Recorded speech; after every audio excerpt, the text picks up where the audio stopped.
Yeah.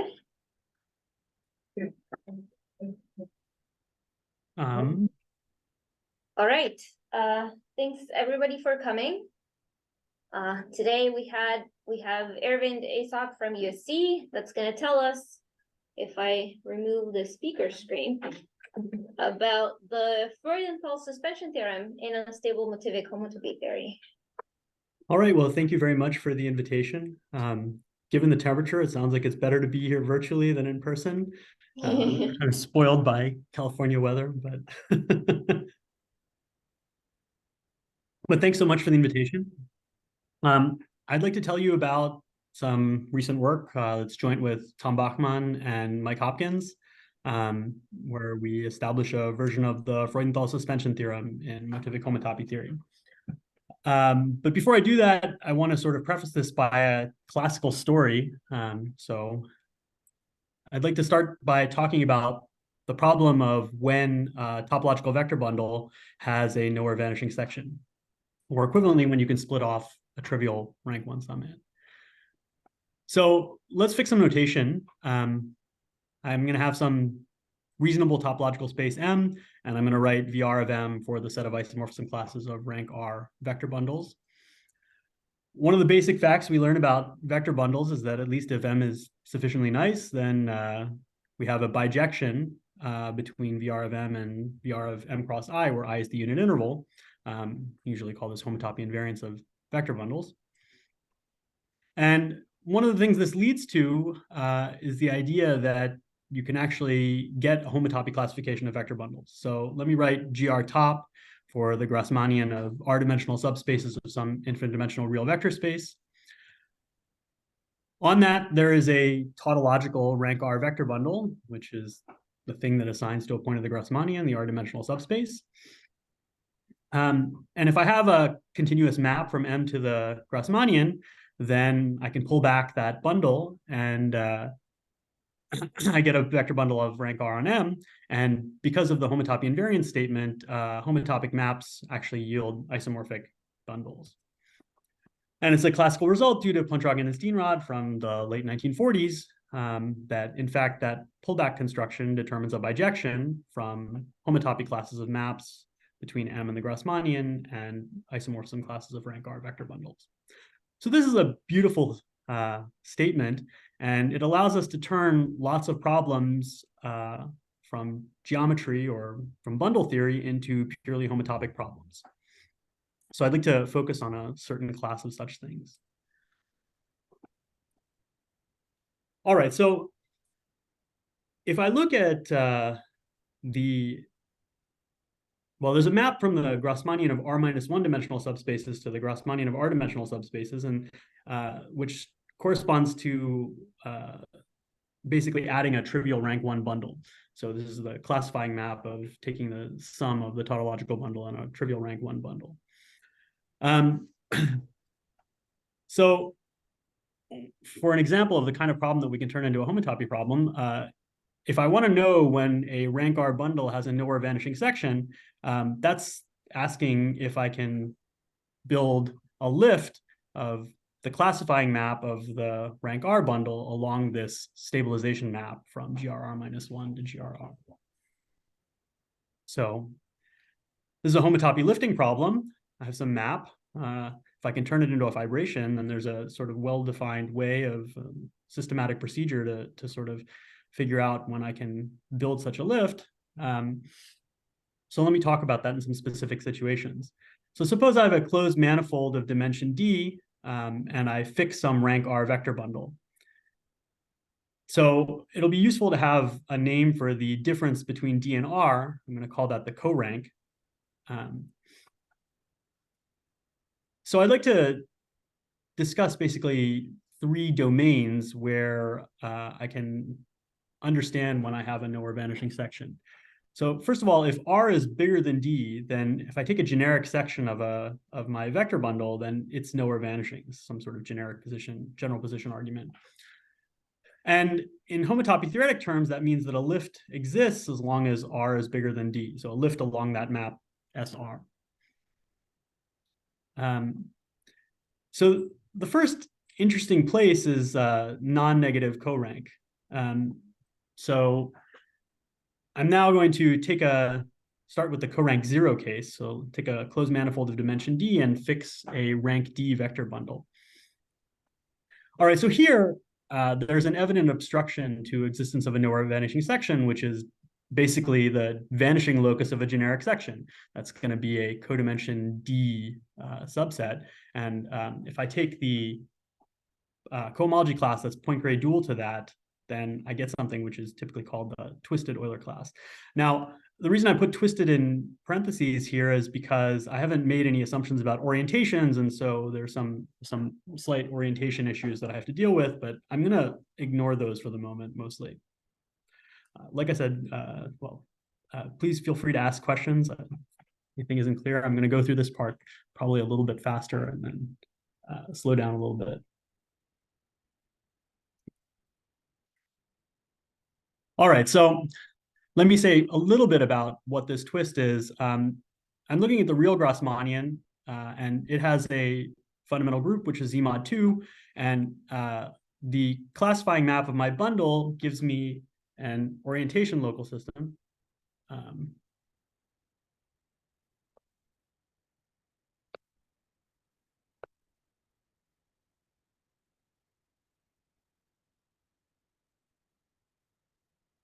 Whole bunch of people just disappeared. I'm not sure who's in this room right now.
Yeah, their connection dropped.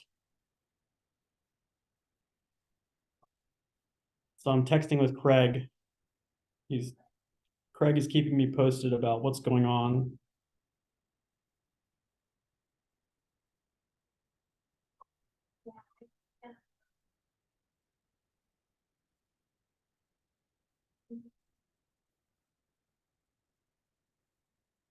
Okay.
Hi, Maru.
it is through you, Sasha.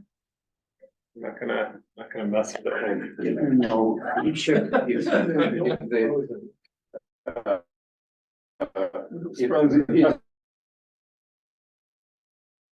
How's it going?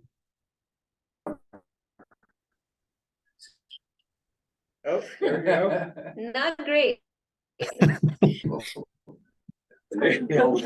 Well, If the audience disappeared in an in-person talk, that would be more remarkable.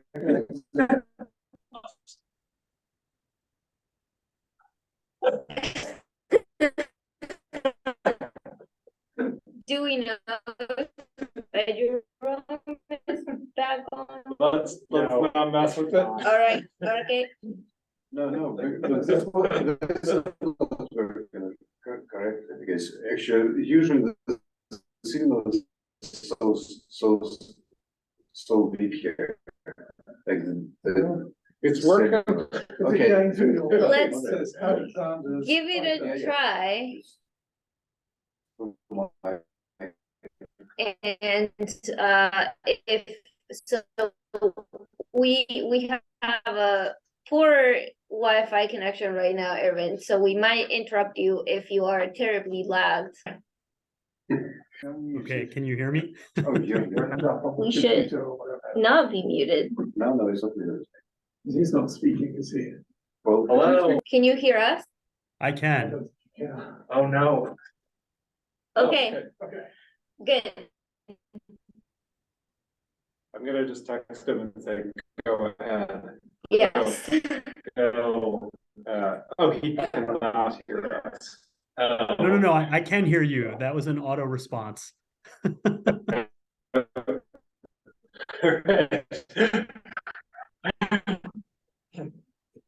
Oh, now you sound very pixelated. Great, You're frozen. go for it. Okay. Everyone sounds pixelated. I'm also curious about this. Okay, so the system is not on. I'll see. Oh, we Very probably good. have like garbage. Otherwise, I'm afraid. Yeah, we are good. We can hear you well. I don't know if you can Okay. hear us. Can you? All hear- right, so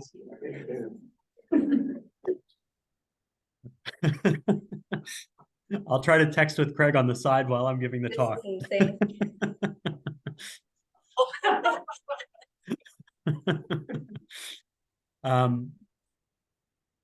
Right, so we have this real Grassmannian, and we have its fundamental group, which is Z mod 2, and I have some manifold M, and the classifying map of the bundle gives rise to a homomorphism from pi 1 of M to Z mod 2, and that defines an orientation local system on M. And so this allows me to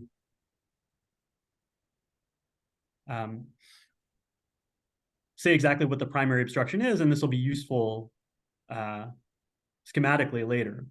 So if I have a topological space that has the homotopy type of a CW complex of dimension D, then the vanishing of this twisted Euler class, which is the class point gray dual to this zero locus, is the only obstruction to splitting off a free rank one summand in the case above. All right, so everyone with me so far? Great. Okay. All right, so this co-rank zero case is kind of prototypical, and it's sort of what one would like to see for bundles of lower rank or higher co-rank as well. All right, so to go further and to make this a little bit more systematic, we start by looking at the Moore-Postnikov factorization of this stabilization map. So this stabilization map, we can compute its homotopy fiber. It's an R-1 sphere. And that measures the failure of this map to be a homotopy equivalence. And then we start building up inductively a sequence of obstructions to solve this lifting problem. And the important thing here is that we need to know something about the unstable homotopy of SR-1. All right, so that's obviously hard. And basically the larger the co-rank, the more of the unstable homotopy of the R-1 sphere we need to know. All right, so the Euler class arises from the degree homomorphism. And so this is maybe the first case, and maybe the case we expect that we should understand best. And then the dimension hypothesis, namely that the manifold had dimension D, implied that there was only one obstruction to lifting, basically because of the connectivity of SR minus 1. All right, so in corank 1, you can actually do better than this. I mean, you can get a similar statement. And so I'll go back to a student of Steenrod's, Sam Liao, from 1954. This is basically his thesis. So suppose I have a manifold of dimension D plus 1, and I'm going to assume for simplicity that D is bigger than or equal to 4. I'll explain why in a moment. And also for simplicity, I'm going to assume that I have an oriented vector bundle on X. So before I wasn't assuming any orientation, but now let me do that. So I'd like to understand when psi splits off a trivial rank 1 summand. So there's a necessary condition, which is the vanishing of the Euler class, which now is going to lie in HD of M. And then there's one secondary obstruction. So assuming the Euler class vanishes, the secondary obstruction lives in a group, which you can write down very explicitly.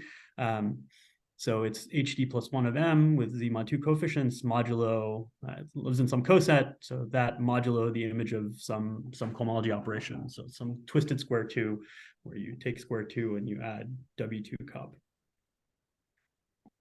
All right, so I find these kinds of statements really fascinating. First of all, that you can write something down and that it's sort of such a nice answer. And this is kind of the inspiration for what we'd like to do later in algebraic geometry.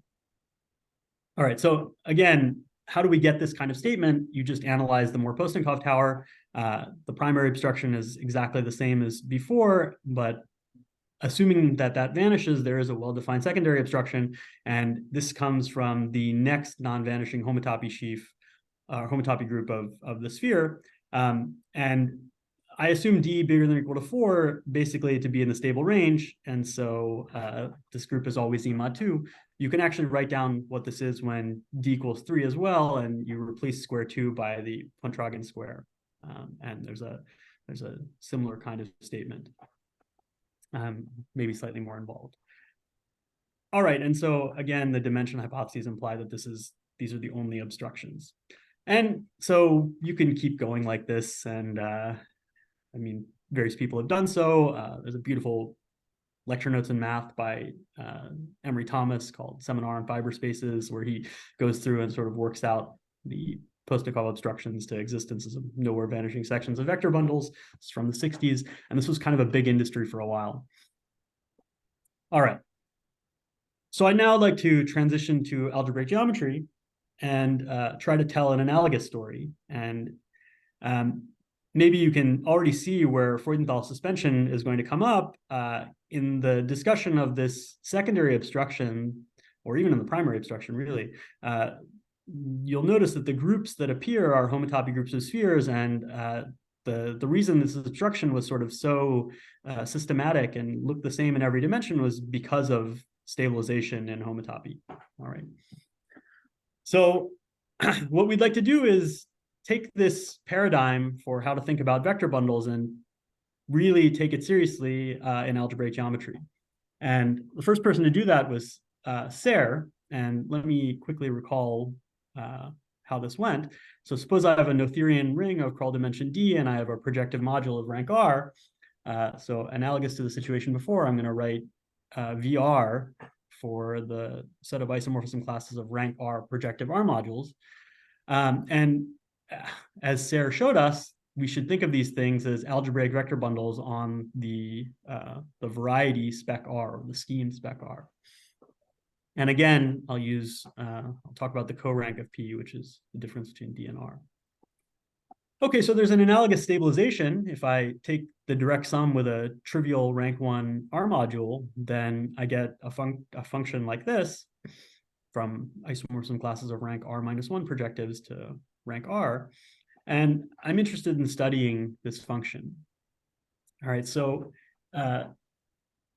in the late 50s, Serre, who grew up a homotopy theorist, was evidently aware of Steenrod's work, took this dictionary between projective modules and topological vector bundles and tried to establish the analogous fact that we quickly observed in topology that came from general position arguments that if R was bigger than D, in other words, if we were a negative co-rank, that you could always split off a trivial rank 1 summand, or equivalently, you had a nowhere vanishing section.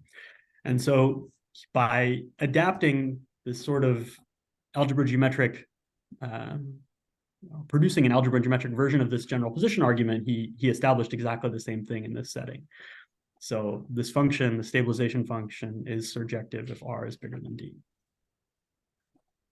All right, so this led to kind of a program, which was to take problems from topology about topological vector bundles, try to rephrase them in terms of projective modules, and then try to prove the corresponding statements about projective modules.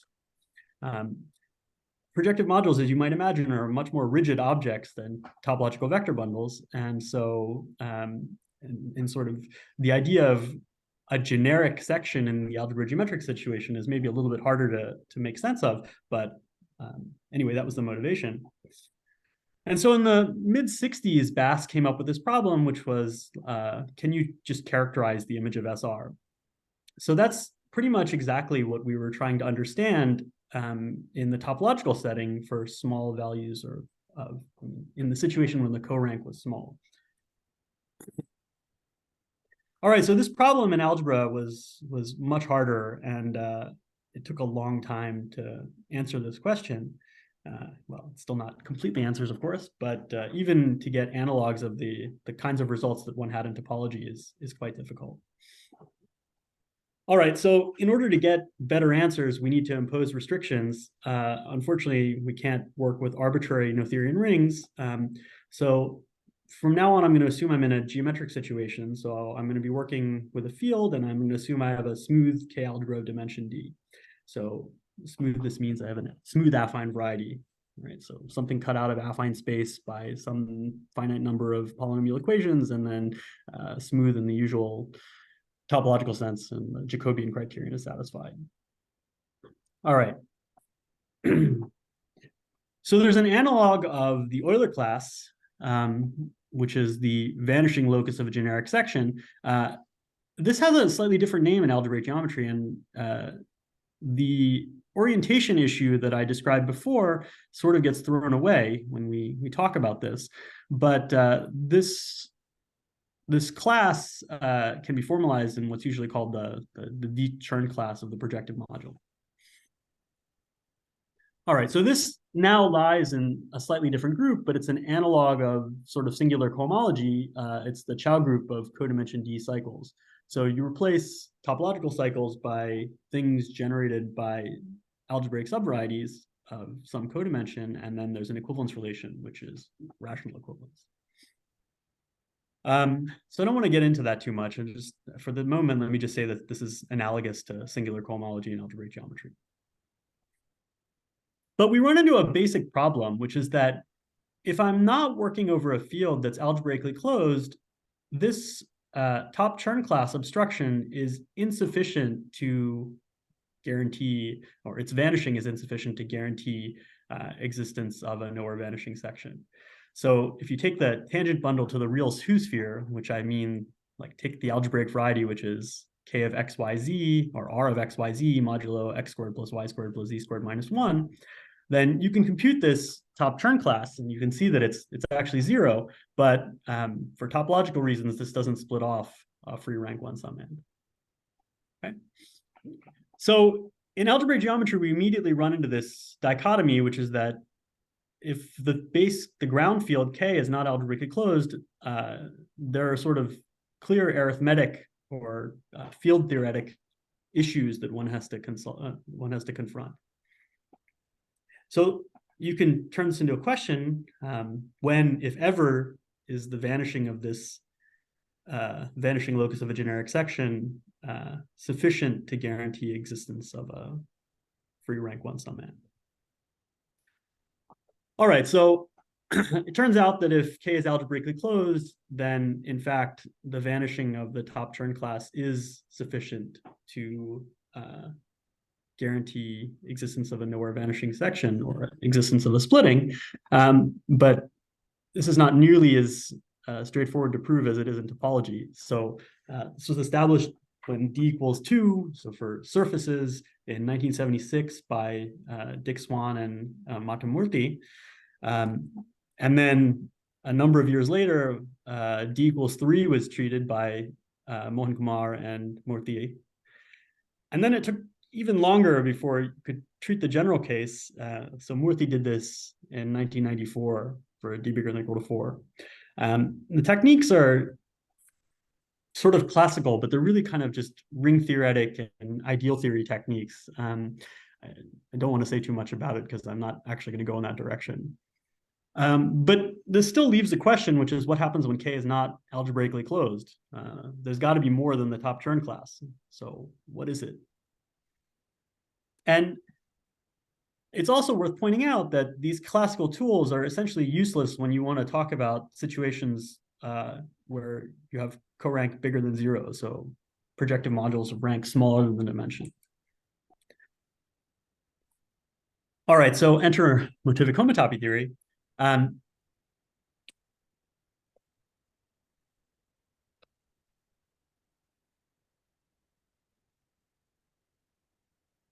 Okay, so I can build the Grassmannian in algebraic geometry. We know it's an algebraic variety. So if I look at this Grassmannian of r-dimensional subspaces of some infinite dimensional vector space, I mean, this is not a variety, but it's an increasing union of finite dimensional algebraic varieties. So it's some reasonable object. And we know what a map from a variety to the Grassmannian is.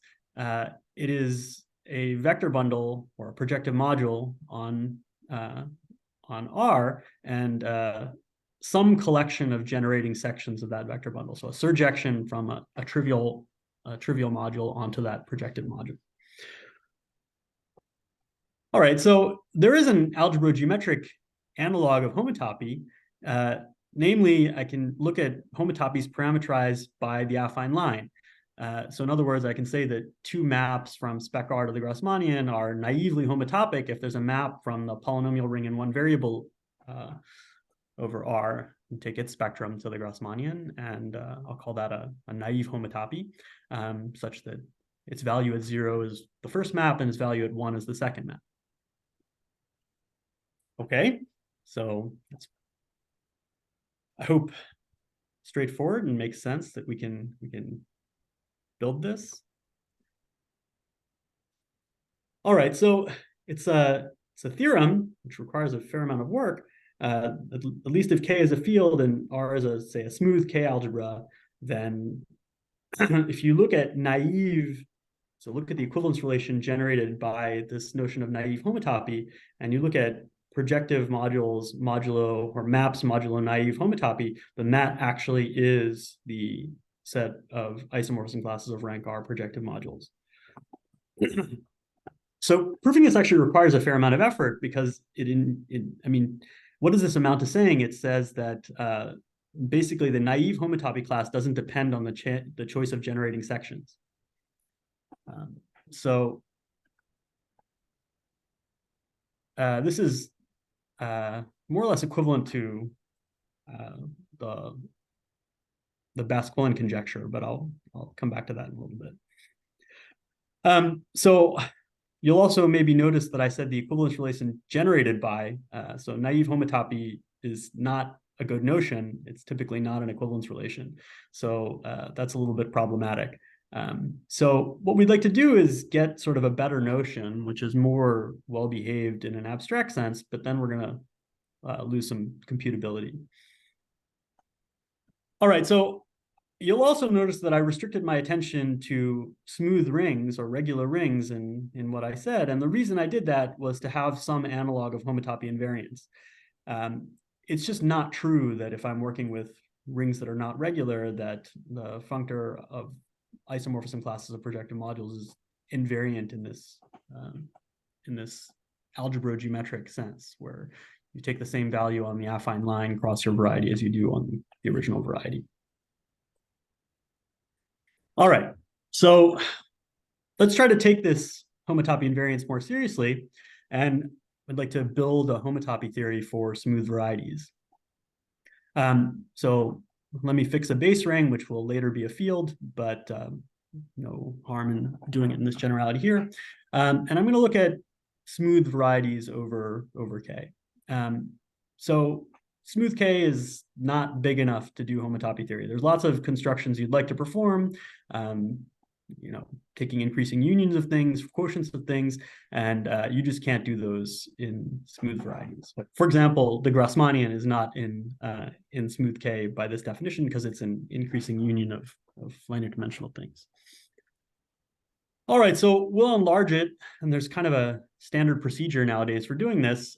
First, I consider sort of space-valued presheaves on smooth schemes.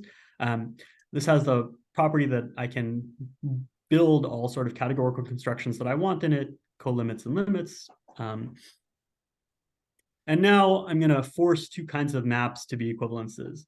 And this choice is sort of arbitrary, but this leads to a bunch of different variations on the theory. But so the first class of maps that I'd like to force to be equivalences are Nisnevich local equivalences. I'm not going to tell you what the Nisnevich topology is. I mean, for the purposes of this talk, the Zariski topology is good enough. So you can imagine that you just have an open cover of your smooth variety X, and then you form the simplicial beast you get by just taking iterated fiber products of this thing. So in other words, you form the usual check complex where you look at just intersections of open sets. Okay, so if I have an open cover, then that gives me a map, and I would like to force that map to be an equivalence. In the Nisnevich topology, this is slightly more, but I would like to invert these things where the map U is not just a Zariski cover, but a Nisnevich cover.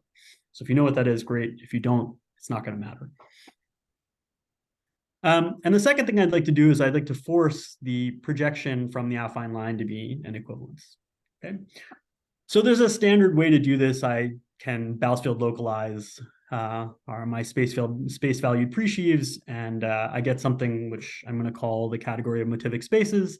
There's lots of ways to do this. You can do it, of course, originally, and Morel and Blavatsky did this with model categorical methods. Nowadays, people write infinity categories, whatever. I don't really care. You choose your favorite method of localizing and do it. All right, and just for the, in a fashion analogous to topology, I'm going to write brackets with a little A1 under it for maps in the associated homotopy category. So A1 homotopy classes of maps. How am I doing on time because of our... I think we lost a good 10 minutes with us fiddling around with the internet. So Okay. What does that mean? That means you have around 20? All right.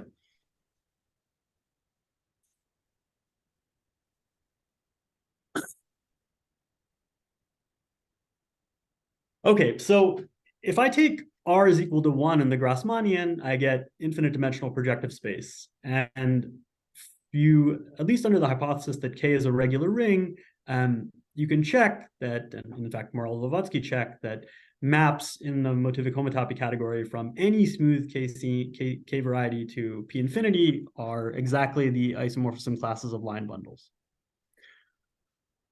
All right, so in topology, we started with this fact that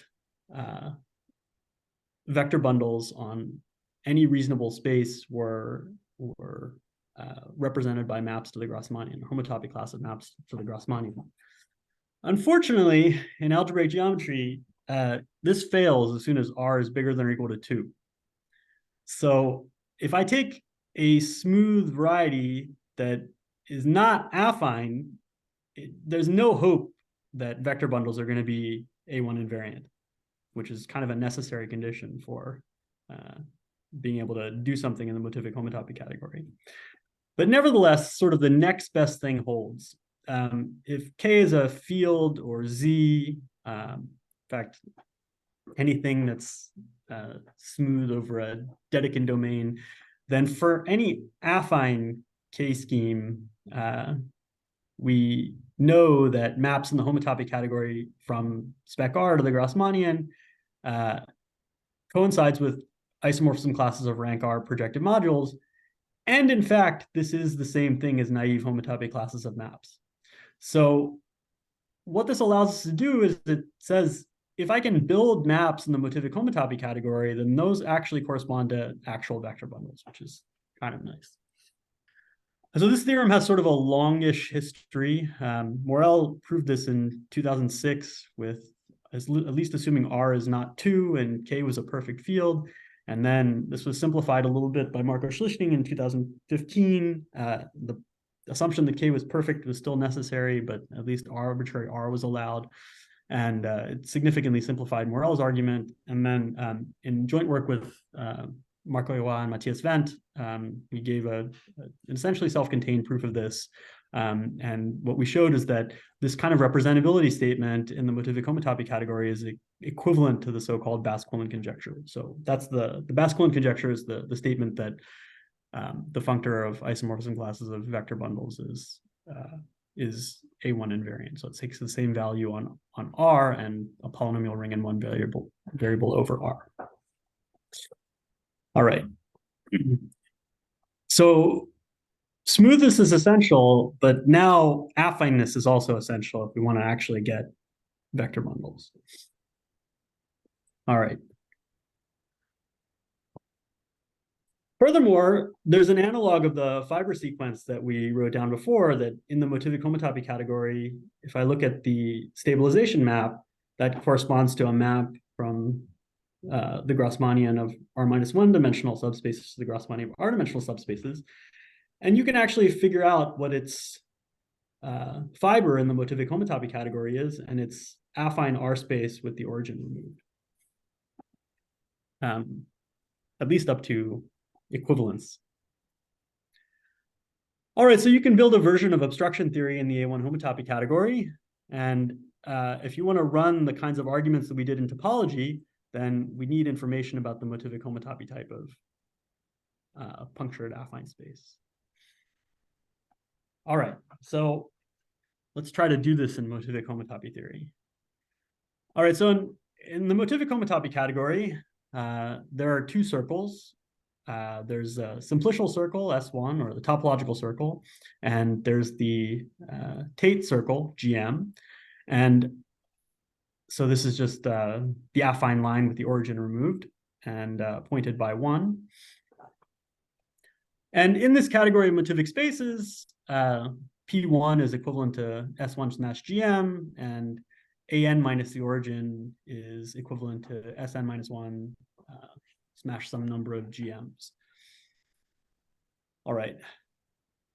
In particular, you should note that AN plus 1 minus the origin, which is the thing that came up in that fiber sequence before, is P1 smashed with AN minus the origin, if you keep track of these things.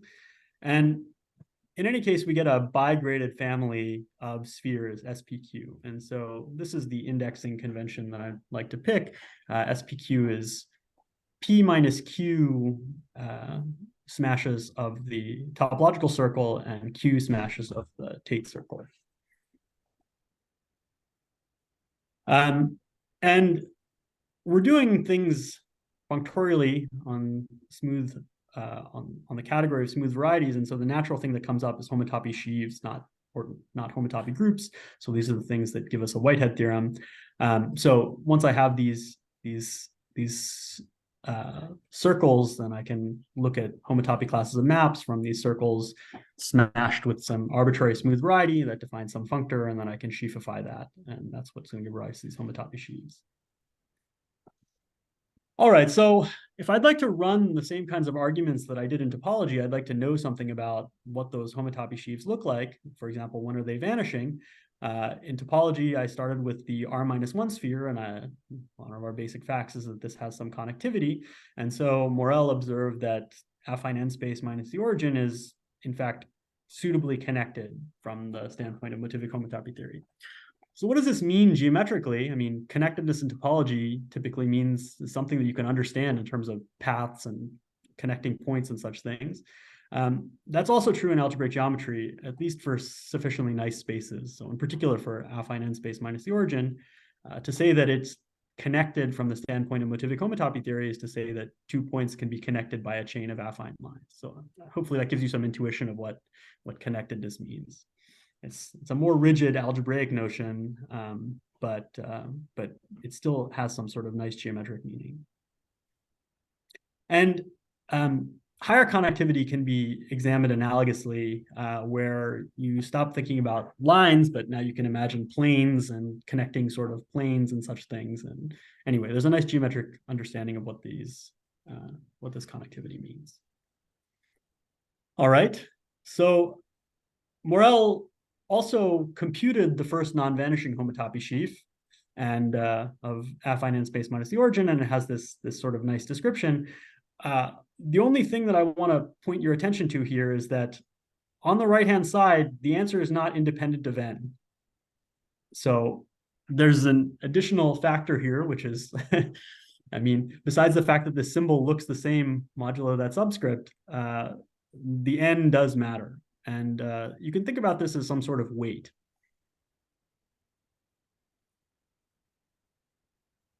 Maybe I'll skip the proof in the interest of time, or even the sketcher proof. But one of the nice things that you get out of that computation is a complete description of the primary obstruction to splitting off a trivial rank 1 summand, even over a field that's not algebraically closed.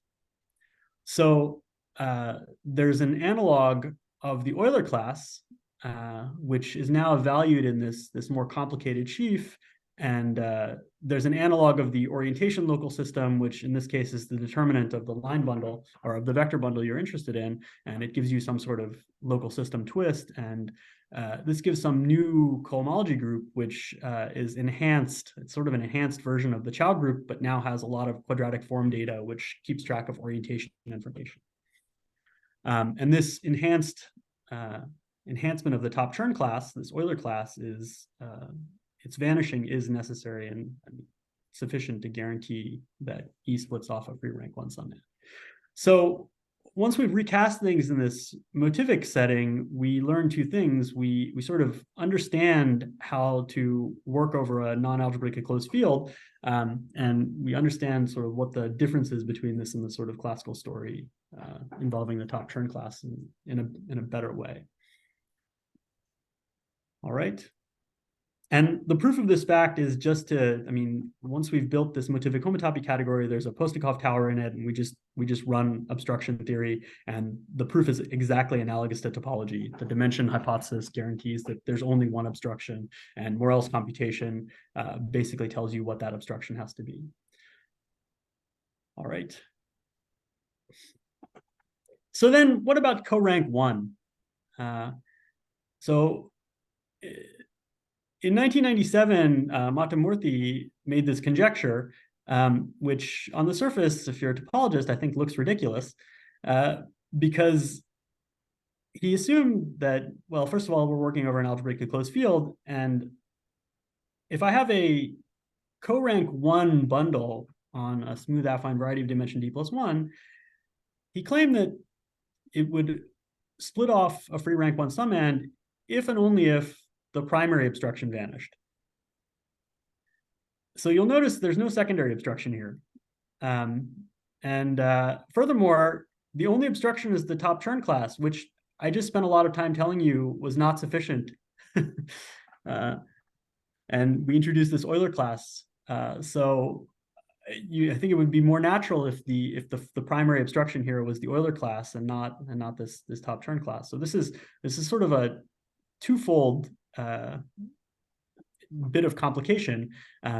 Somehow we have to get from that Euler class to the top Chern class, and secondly, somehow you have to make the secondary obstruction disappear. So, all right. Punchline. This conjecture is true, at least if K has characteristic 0. So Jean Fazel and I did this for D = 3 and sorry, d equals 2 and d equals 3 over any field of characteristic not 2. And the way we did it was we just by hand computed the next non-vanishing homotopy sheaf of punctured affine space, and then wrote down the corresponding obstruction, and then, showed that the secondary obstruction vanished by some sort of explicit cohomological computations. And then we kind of gave up because we didn't have any idea how to understand the higher homotopy sheaves of the punctured affine space that was necessary. So that's where Freudenthal comes in. So Freudenthal tells us something about the fiber of the unit map. If I have the n sphere and I look at the map to the loop suspension of Sn, then the fiber of this map has some connectivity. Now, I always get confused about this connectivity. I'm always off by 1. So I'd like to rephrase this momentarily in a way that no longer makes any numerical statements. So Morel established in the motivic homotopy category an exact analog of this statement, but only for the S1 suspension. So the suspension with respect to the topological sphere. And as I mentioned before, we really care about P1 suspension, which is suspension with respect to the topological circle and the Tate circle. Okay. And let me just observe that Morel's computations also show you that if I just suspend with respect to the Tate circle, that the analog of the Freudenthal suspension theorem is false. So just direct computation shows that even in the first degree that this map can't possibly be an isomorphism. So you can't expect the fiber to have sort of increased connectivity. So we're going to have to take all of these things into account when we formulate the theorem. All right, so in the interest of time, let me just formulate the theorem and then I'll quit. So what we do is we introduce a notion of cellular classes where we take into account both the topological circle and the Tate circle. So if you're familiar with Dror's work, this notion is motivated by things that he did. So I'm going to say a motivic space lies in O of SPQ, and I like this sort of big O notation because it imagines when we work with these things in fiber and cofiber sequences, we can imagine sort of the error in a map being an equivalence as lying in some sort of cellular class. And so, I mean, there's lots of work by various people on inequalities that uses like Chicholsky's work on cellular inequalities and stuff like that. So anyway, so I'm going to define the collection of weakly SPQ cellular spaces, O of SPQ, to be the smallest subcategory of motivic spaces, which contains all of the things which I get by taking a smooth variety and smashing it with a PQ sphere. I want to close it up under formation of homotopy colimits and under cofiber extensions. So in other words, if I have a motivic cofiber sequence A to B to C and A and C are both weakly cellular, then I want B to be cellular as well. All right, so 2 important examples. First, if you just look at the definitions, AN minus the origin is in O of S2n minus 1n, all right? And the next one is the really important one and takes a fair bit of effort, but Voevodsky, when he defined motivic homology, introduced motivic Allenberg-McLean spaces, and these were built using a symmetric power construction analogous to sort of the Dold-Tom construction of Allenberg-McLean spaces in topology. And the important fact is that if I look at Voevodsky space KZ of N2N, then this lies in O of S2NN. All right. So what's the motivic Freudenthal theorem? If I have a field that has characteristic 0, and if I have a pointed motivic space which has some cellularity estimate. So I'm going to assume it's in O of SPQ with P minus Q bigger than or equal to 2. And this is the important point, and this is the thing that allows us to get around the failure of GM Freudenthal. As I described before, I need Q bigger than or equal to 2. All right. So for example, A3 minus the origin satisfies these hypotheses. If you go back to what I've described before. All right, so now I can look at the fiber of the map which remember P1 is S21. So I can look at the 2-1 suspension and the 2-1 loops, and there's a unit map, and I can look at the fiber and I can ask what is its cellular class? And the answer is that its cellular class is, well, Q gets doubled, and something a little bit funny happens with A, the first index. So we rely on O of A to Q, where A is the minimum of 2P minus 1 and P plus 2Q minus 1. All right, so in the special case where P is equal to 2Q, then those two numbers agree. And they're both 4Q minus 1. All right. So if you remember the classical Freudenthal theorem, this is sort of exactly analogous to that. And in fact, this also implies sort of equivariant Freudenthal, or Zema. I mean, this is what Zema 2 equivariant Freudenthal looks like as well. And if you think equivariantly, you understand why there has to be some condition on Q, because that's sort of analogous to some condition on the connectivity of the fixed locus. All right. So anyway, since I'm out of time, let me quit there. So granted this stabilization theorem, Murthy's conjecture is sort of a direct computation of the known results about homotopy sheaves. Basically, once you have Freudenthal, you get enough stabilization to compute all of the to compute the secondary obstruction, and then you can just show it vanishes. So I'll quit there and ask for questions if there's time.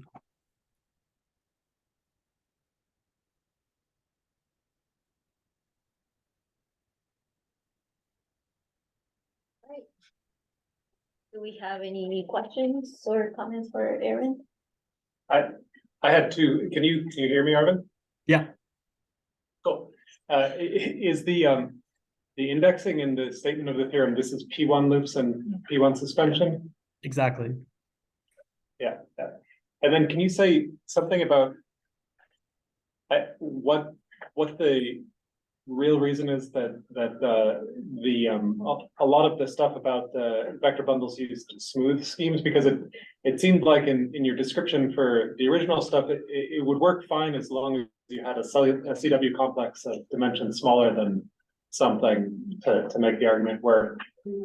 Right. What is so, the the answer, I mean, one answer to that is that if you leave the world of smooth varieties, then vector bundles are not A1 invariant. So there's no sort of motivic approach. In other words, you can't, I mean, you need something where you haven't inverted A1.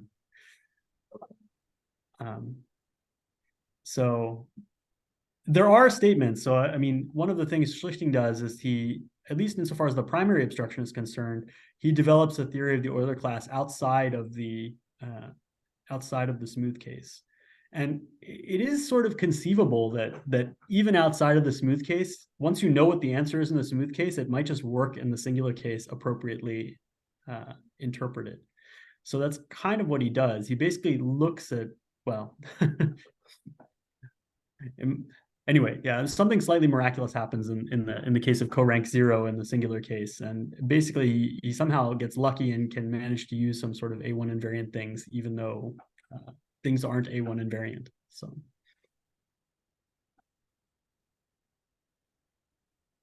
Can I ask, at some point you had a slide that had obstruction theory with an exclamation mark on it, and I was just wondering, so usually when I think about doing obstruction theory, you need some kind of cellularity. That's not really present. Can you say a word about why it still works in this case when you just got something smooth as the source? So maybe the point is that cellularity in the motivic setting, I mean, smoothness is kind of a cellularity statement. Is that your question? Did I understand? I guess I'm thinking about like so here in terms of the thing that the sheaf part of the migrated homotopy group kind of captures the extra part you need. Sorry, I didn't hear the end of your. Are you saying that, you know, going from sheaves rather than to migrated homotopy groups captures the extra that you need?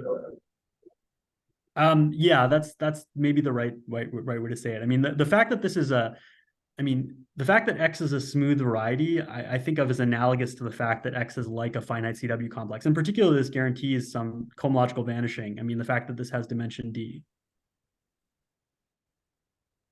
Okay, thank you. That doesn't sound like a happy. Too far from the microphone to sound happy.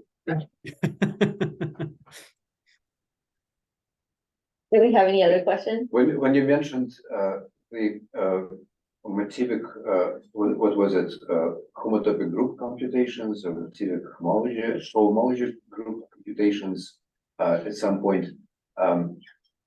Do you have to at any point to compute the Chow groups of some simple building blocks like an minus the origin, or does it use computations like this?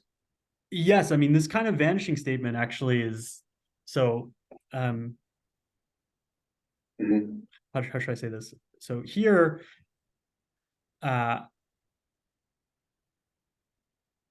one of the things that you get out of the motivic homotopy category, and this is sort of part of Morel's work, is not just the fact that there is this homotopy sheaf, but you get an entire package of techniques for computing with these homotopy sheaves.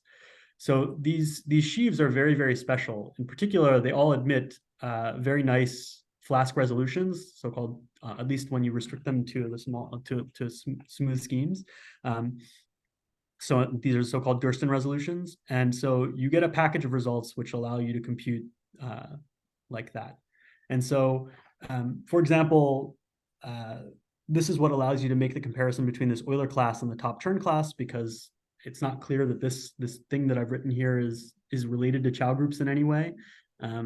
And so in order to make that relationship, you have to interpret Chow groups in a suitable way. And one way to do that is via Bloch's formula, which tells you that the Chow groups can be computed as cohomology with coefficients in a suitable, say, Quillen K-theory sheaf or Milnor K-theory sheaf. And then there's a relationship between this Milnor-Witt K-theory sheaf and the Milnor K-theory sheaf. So to your point, I mean, it's not quite about computing some simple variety, but basically the structure of, I mean, you have to do some sort of computations for all varieties in some sense. The vanishing theorem that we prove is by giving some explicit description for what cohomology with coefficients in the group housing secondary obstruction is, and then showing that vanishes on all smooth varieties because that has this sort of Gersten resolution type technology for computing these cohomology. So you describe this secondary obstruction as a quotient of a suitable Chow group, and then there's a general statement about Chow groups of affine varieties, sort of in the top degree over an algebraically closed field, that they're divisible groups. And so once you have an explicit description of the secondary of the sort of coset housing the secondary obstruction, then that divisibility is what allows you to guarantee vanishing. So there's sort of general theorems that you use about the structure of Chow groups of, say, all smooth affine varieties in the course of these kinds of results. Thank you. Very good. Yeah. Thank you. Hi, Aravind. I have two questions. So the first question is, where exactly in the Freudenthal suspension theorem that you all prove is characteristic 0 used in an essential way?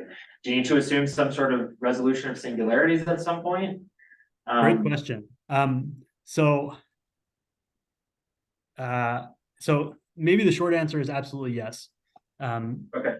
So I made a statement here at the bottom that Voevodsky's motivic Allenberg plane space lies in O of S2NN.